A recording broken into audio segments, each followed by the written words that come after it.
"What are you doing?" I exclaimed, gripping my phone tighter. I drove to a park famous for its orchards, and there I met a pregnant woman. Incredibly, she was rummaging through the trash. Her clothes were tattered, and she looked like she hadn't bathed in days. Yet this woman was unmistakably my son's wife, Kathy. "What happened to you?" As soon as I spoke to her, she shook her head, denying it was her, and tried to flee. There was no mistaking her, so I instinctively grabbed her arm. She was extremely thin. Startled, I heard her stomach growl. "Are you hungry? Would you like to eat this?" I took out the lunch I had with me and handed it to her. "Thank you very much," she said in a fading voice, grabbing the lunch as if snatching it and quickly leaving the scene. Left behind, I stood there dumbfounded. She looked exactly like Kathy. Distressed by the sight of a pregnant woman who resembled my daughter-in-law and was hungry, I took out my smartphone from my bag and called Wally, my son. "Keith, I just met Kathy at a park about an hour away from your house." "Huh? What are you talking about? She just gave birth. I was about to contact you." Wally happily talked about how the baby boy born just a short while ago looked like him and firmly denied that it was his wife. But wasn't her due date still a month away? Early births happen all the time, even for her first child. Somehow. Unsatisfied, I pressed on. "Hey, cut it out. Aren't you happy your grandson was born?" "That's not it at all." "I'm sorry, stop talking nonsense. There are plenty of people who look alike. Of course, I'm thrilled about the birth of my grandson, but..." I couldn't shake off the scene I had just witnessed, and I ended up mentioning that I gave the lunch away. "What are you doing, you old lady? You fell for a lunch scam. Don't go to that park again. Next time they'll strip you bare." How rude, what a thing to say. Keith didn't seem to care that I was upset and continued in a cheerful tone throughout the call. "Does this mean that it's true my daughter-in-law gave birth and I mistook the pregnant woman at the park for her?" Feeling like I was tricked by a fox, I fell silent. Asterisk. Maybe now that Dad's retired and Mom's 63, she's finally starting to lose it. Ho, that's not true at all. Fine, I'll go see Kathy's child myself. Irritated by his tone, I ended the call with Keith and drove about an hour. I had asked my daughter-in-law which hospital she was giving birth at, and I safely arrived there using navigation. There Keith was, looking around at the entrance, waiting for me. "Did you wait for me?" "Well, actually the delivery took a while, and Kathy's condition, because of this, I was told that visitation wasn't possible right now. Since I came all this way, I couldn't just return home without seeing my grandson." Keith took me to the newborn room and showed me the baby briefly through the glass. "He's adorable." "Well, he's my son after all. And how is Kathy doing?" "Well, she should be fine." While I didn't want to insist on meeting her right after giving birth as she was tired, something about Keith's demeanor caught my attention. Back home, as I was preparing dinner, I kept thinking about the incident in the park. But really, who did I meet? Kathy's only relative is her father, and it doesn't seem like she has any sisters. Moreover, having met my son and his wife several times over the 3 years they've been married, there's no way I could have mistaken Kathy. They say there are at least 3 people in the world who look exactly like us, so it must have been a case of mistaken identity after all. Despite telling myself that, a new question arose. Why was a woman with a big belly rummaging through trash in the park? Worried, I woke up early in the morning and went to the park, hoping to meet the woman who looked just like Kathy. However, I couldn't find a pregnant woman with a big belly, and despite visiting several more times, I never saw her again. Over 10 days had passed, and I was about to give up, thinking she might no longer be there when I stopped by a convenience store on my way home. "She's here!" There she was. The woman who looked just like Kathy. However, out of hunger, she was caught by a clerk for shoplifting a lunch and was being held by the arm so she wouldn't escape. "I'm going to turn you into the police." The clerk's voice was filled with anger, and she trembled while tears formed in her eyes. Seeing this, I instantly stepped in front of her. "Oh, I'm sorry. Were you mistaken for a shoplifter?" Excuse me, sir. My daughter-in-law forgot her purse, so I came to deliver it. I'll pay right away. How much is it?" Suspicious as I pulled out my wallet at the register, the clerk scratched his head and scolded her in a stern voice, looking quite embarrassed. The woman could only lower her gaze and cry, so I kept apologizing on her behalf until the clerk was finally convinced. "Come on, let's go." As I left the store, she obediently followed behind me. "Thank you," She apologized in such a quiet voice that I almost missed it, but her stomach was growling again, possibly from hunger. "No need to cry anymore. I'll give you this in return. Let's have a little chat." The woman hesitated for a moment, but her hunger probably won out. She nodded slightly. First, without saying a word, I had her sit on a bench in the nearby park and eat the lunch, which she devoured eagerly, almost choking. Asterisk. She looks exactly like Kathy. While I was checking on her, I found a familiar birthmark on the nape of her neck. It was shaped like a rather distinctive flower. Asterisk, same place, same birthmark, and even the same shape. It can't just be a coincidence. But if she ran away again, that would be it. So I controlled my eagerness not to startle her. "It looks like you're pregnant. Are you about to have the baby soon?" The woman nodded, rice grains sticking to her cheek. When I asked why she was living this way, she started to tell her story bit by bit as I asked her questions that got to the bottom of the matter. She told me that she was originally in the mountains, but it took her many days to reach the park and make a living. As I gently smiled and listened without interrupting, she gradually began to open up. "That's tough, isn't it?" I empathized with her, nodding along as she spoke. Then, with tears welling up in her eyes, she began to reveal more about her dire situation and how fortunate I found her. The more I heard, the more pitiful it seemed, and it also uncovered some frightening truths, leaving me stunned. "I can't just leave you like this. Come stay at our house." However, the anxious woman looked perplexed and covered her mouth as if she had said too much by accident. "Don't worry. I'll make sure you and your baby are safe." When I looked into her eyes and held her hand tightly, she felt reassured and finally agreed. After taking her home, my husband Jerry was quite shocked. But once I explained the situation, he understood and wanted to help her as well. Then he made a call to a certain place. From Jerry, I was able to obtain some shocking information. A few days later, thinking that Kathy must have given birth and left the hospital with a baby by now, I pressed Keith's number on my smartphone. "I'm bringing a baby shower gift to Keith's house." "Oh, she's gone back to her hometown now." "Why? Kathy shouldn't have a place to return to, right?" Then Keith suddenly became flustered and spoke rapidly. "What are you talking about, Mom? Have you gone senile? Seriously, spare me the dementia talk." "Oh, was I mistaken?" I opened the front door while still on the phone, suddenly seeing his own house's door open and me standing there. Keith was momentarily stunned. "I had been calling from right in front of Keith's house. Mom, why?" "That's why I said I was coming. It's careless not to lock the front door. I'm coming in." As I entered without waiting, there was Keith and an unfamiliar woman. "So, who is this person? Don't just barge in. A lot is going on here. Why is she holding the baby?" As I bombarded him with questions, Keith scratched his head and sighed. Then he looked at me as if he had made up his mind to do something. "I was going to talk about this later. This is Victoria, my new wife." "What? What happened to Kathy? Isn't she about to give birth?" Keith was evasive and replied, "She went back to her parents' home. Her father passed away, so she shouldn't have any home to go back to." "Oh, is that so?" I stepped closer to Keith, giving him a stern look.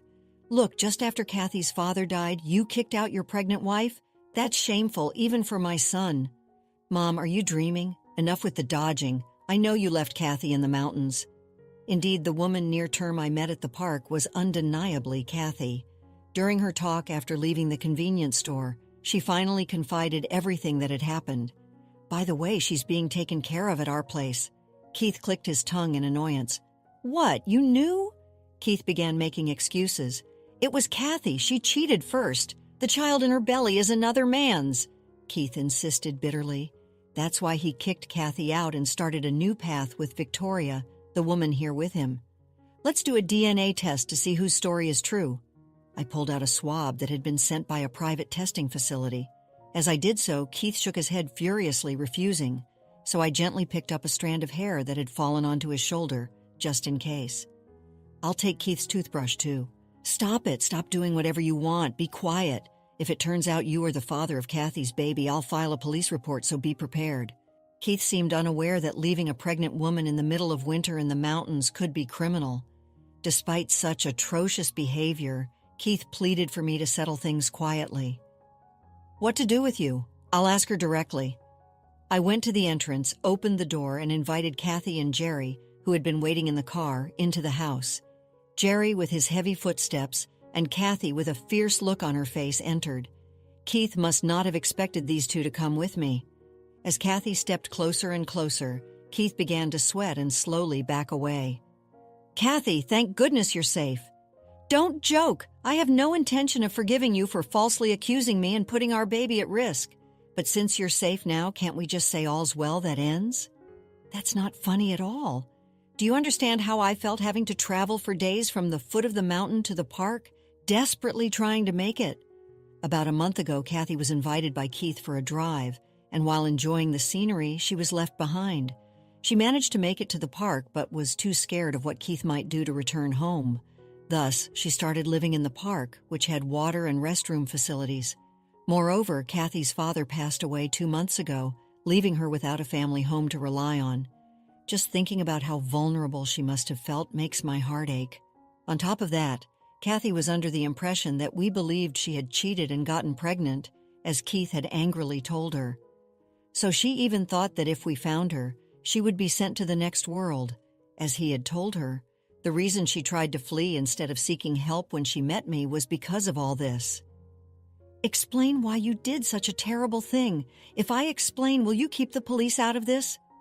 "Well, I'll think about it. Come on, hurry up and tell me," shouted at me and glared at by Jerry. Keith, perhaps realizing he could no longer evade the truth, opened his mouth reluctantly. "I got close with Victoria at a high school reunion 7 months ago, and she got pregnant right away. It must be fate." "That's no reason to abandon Kathy. Victoria is the same age as me, but Kathy is 3 years older, a real old maid. Besides, Victoria's father owns a company, so eventually I can take over. Not only that, but it was said that Kathy's baby would likely be a girl since Victoria's child is a boy." Keith spouted all sorts of excuses about being able to leave the company to him as his successor after he became the boss. "By the way, I've already divorced Kathy and registered my marriage with Victoria, so it's too late." "I don't remember signing any divorce papers." "I forged your signature," Keith boldly declared. That's a forgery of official documents, a crime." What felt as much as he's my son, I can't just let him continue like this. "So you've just added one crime on top of another? You're truly the worst." "I've told you everything, so don't get the police involved. I'm cutting ties with a good-for-nothing like you. Don't ever contact us again." Unfazed by the possibility of not involving the police, Keith responded calmly, "As you wish." He seemed oblivious to his father, who had been silently giving him a fearsome glare from behind Kathy. For Keith, money and status must be everything right now. We were completely appalled by Keith's lack of remorse, but I decided to share a piece of crucial information. "You know Victoria's father's company is about to go under, right? Are you okay with that?" My father worked with his company before he retired. I got the news from an old subordinate.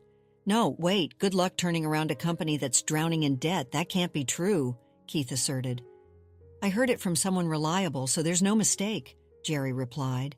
"That's not possible, right? That can't be true, right?"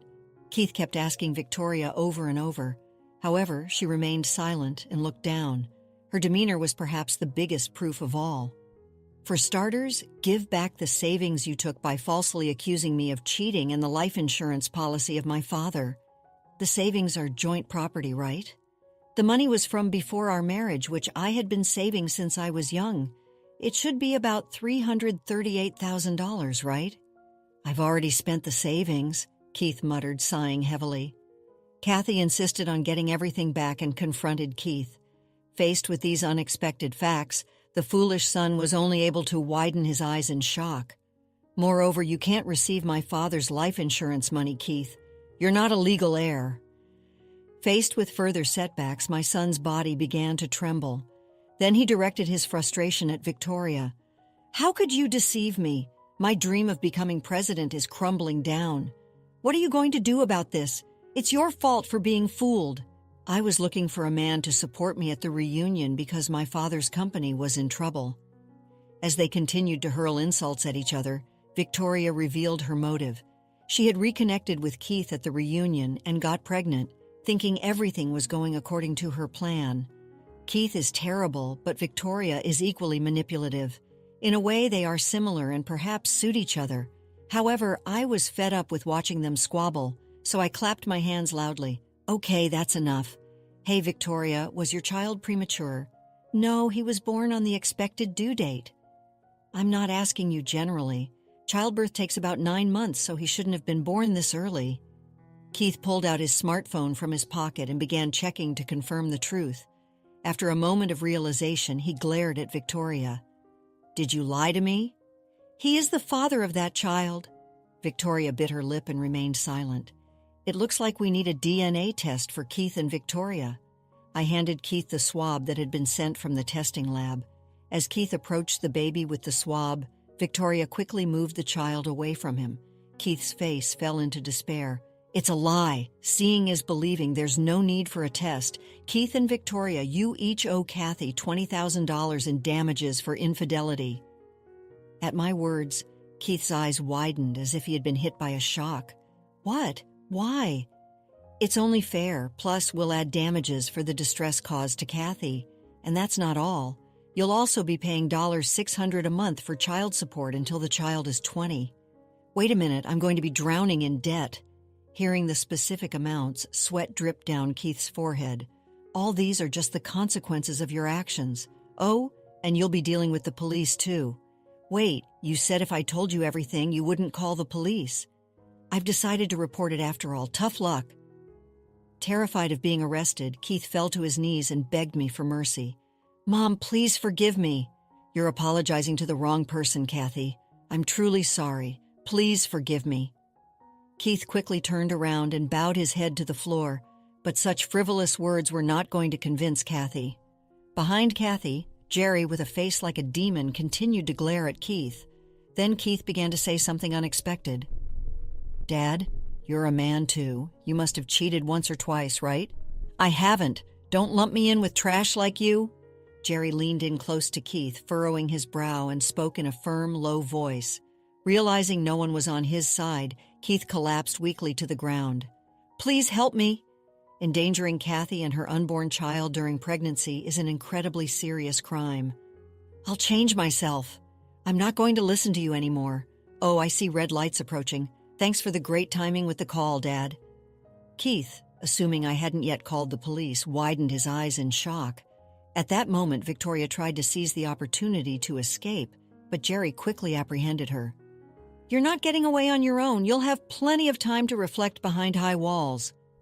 Without any chance to resist, realizing it was over, I handed Keith and Victoria over to the police. After being interrogated by the police, Keith and Victoria were charged with conspiring to put Kathy and her unborn child in danger, resulting in serious charges. Additionally, Keith was charged with forgery for faking the divorce papers. I arranged for a legal professional to sell the couple's house, which was under mortgage but managed to break even. Keith was made to agree to pay a total of $30,000 for infidelity and emotional distress, plus Kathy's $338,000 savings and $600 monthly for child support. Victoria was charged the same amount for infidelity and emotional pain. Victoria's father's company went bankrupt quickly, so both Keith and Victoria would have to find whatever work they could, once outside, to make their payments. Oh, and by the way, it turned out that Victoria's child was from another classmate, and the biological father agreed to raise the child. Thankfully, the child was spared any misfortune. Kathy later gave birth to a beautiful baby girl. After discussing with Jerry, we decided to formally adopt Kathy and have her live with us. With the sound of a healthy baby's laughter filling our home, we've been enjoying our days, busily taking care of our expanded family. Let's conclude the story shortly. Keith and Victoria faced the consequences of their deceitful actions. Justice was served, and they were left to rebuild their lives, burdened by debt and the weight of their choices. Kathy, free from their manipulative grasp, found solace and safety in our home. With her newborn daughter nestled in her arms, surrounded by the love and support of our family, she began a new chapter. The echoes of Keith's betrayal faded, replaced by the joyful cries of two little ones. Our home, once quiet, now brimmed with the chaotic symphony of family life, a testament to the enduring power of love and forgiveness, and a reminder that even in the darkest of times, hope can blossom anew. After experiencing the full journey of our story, we'd love to hear your thoughts. How did the story resonate with you? Don't forget to like, subscribe, and stay blessed. Thank you for watching and see you in the next story.